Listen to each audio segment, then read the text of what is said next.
Hey guys, Moshe the Electric Israeli is here, and today we're going to do a little tutorial.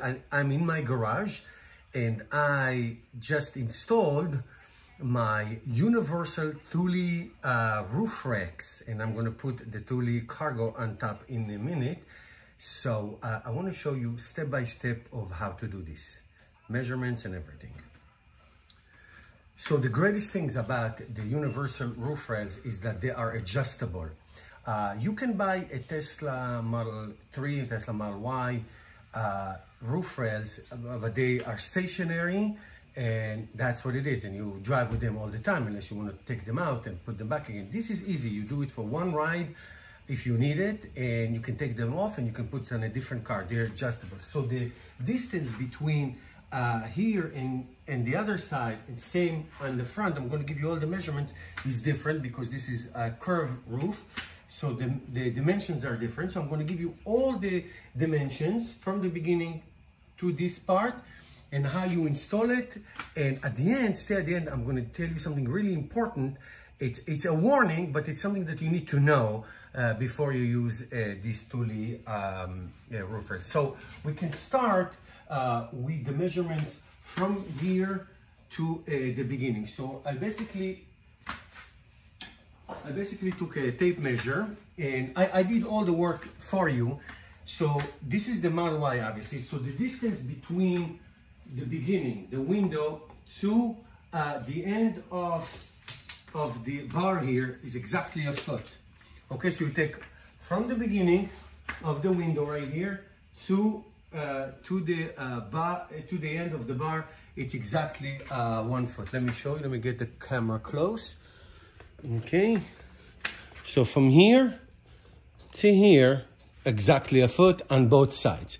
So now the measurement, we'll take the measurement from here to here, and then to the end of it, and I'll tell you exactly what that is. Sorry, this is a crazy video. I did all the calculations for you. So you put this a foot, and then you measure from the end. It's easy because you can hold the tape measure. You measure from here to here, and it's 34 inches. So from here to the end of here, 34 inches. Okay, and then you tie this up and tie this up on both sides. So a foot, then 34 inches to the end. Now, because this is a universal roof rails, they are adjustable. So the distance between here and the end, and the distance between here and the end, is a little bit different. I'm going to measure them, and I'm going to tell you exactly what it is, so you don't have to guess how much, and I need to adjust it. I did the hard work for you. Okay, 1 second. Now, it's not the same measurement from the front to the back. It's different. It's 2 inches different because the way the car is designed. So if you're going to use your roof rails only for the Model Y, you can set it and forget it. But if you use it on a different car, you have to adjust it. And right underneath here, there's a little clip you open. You can take it back and forth and lock it in. It's very easy peasy. So from here, the beginning of the roof rail to the end is 48 inches. And from here to the beginning of that roof is 46 inches. Let me show you in a close-up. Okay, so you see from this point, see my finger, from this point to over there to the beginning of the roof rail over there, from here to there 48 inches, and in this side from here to there 46 inches. Now once you got all the measurements in and everything is sitting straight, you can take the universal key that it comes with. It comes with 2 keys in case you lose one, and right here in this hole you tighten it up. Okay, let me bring it closer for you and I'll show you how I tighten it up. And once it gets tight, it's really effective. Right here you tighten it up as much, not too much so you don't break it, but you tighten it up from all sides, measured from all sides. Do few twists here, few the other side, so it's not one side because then it lifts. So few spins here, go to the other side, few spins, come back, 2, 3, go there, 2, 3, and then it's strong like a rock. This doesn't move. Okay? Now, once we do that around, we close this cap. okay? You close this cap and it clicks, okay? And then when you close the door, see, it hits the window. It's fine. It hits the window and it's good. No water comes in. I drove with it on my Model 3 and my Chevy Volt here, the outside, many, many times. Okay? Once you do that, you close and it's secure. You can open it if you want to loosen it up, to open it and to take it off. All right, so now let's put the cargo box right on top. Okay, and there it is. You have the Thule box right on top.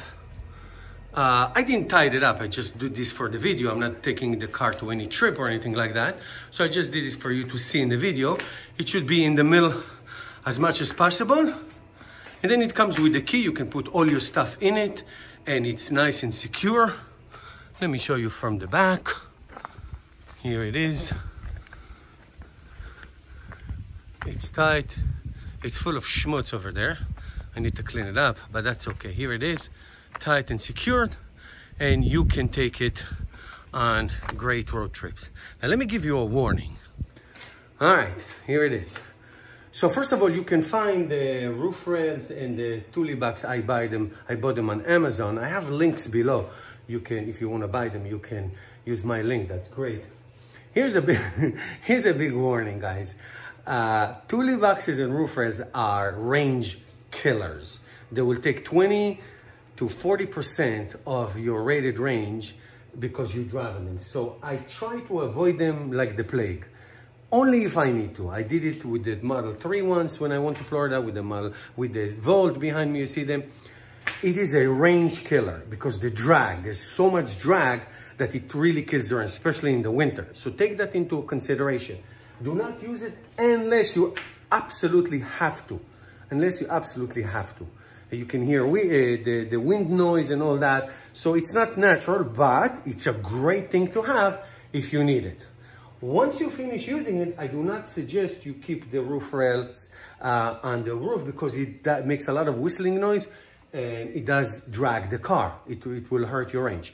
So use it and then store it, put it away. You don't want to do that. You don't want to keep it on the car. Besides, it makes it look ugly. All right, so that's it. I hope you enjoyed this little tutorial. If you have any questions, please ask. Like I said, if you want to buy them, I have links below. You can buy them. Thank you, guys. Hopefully this was helpful.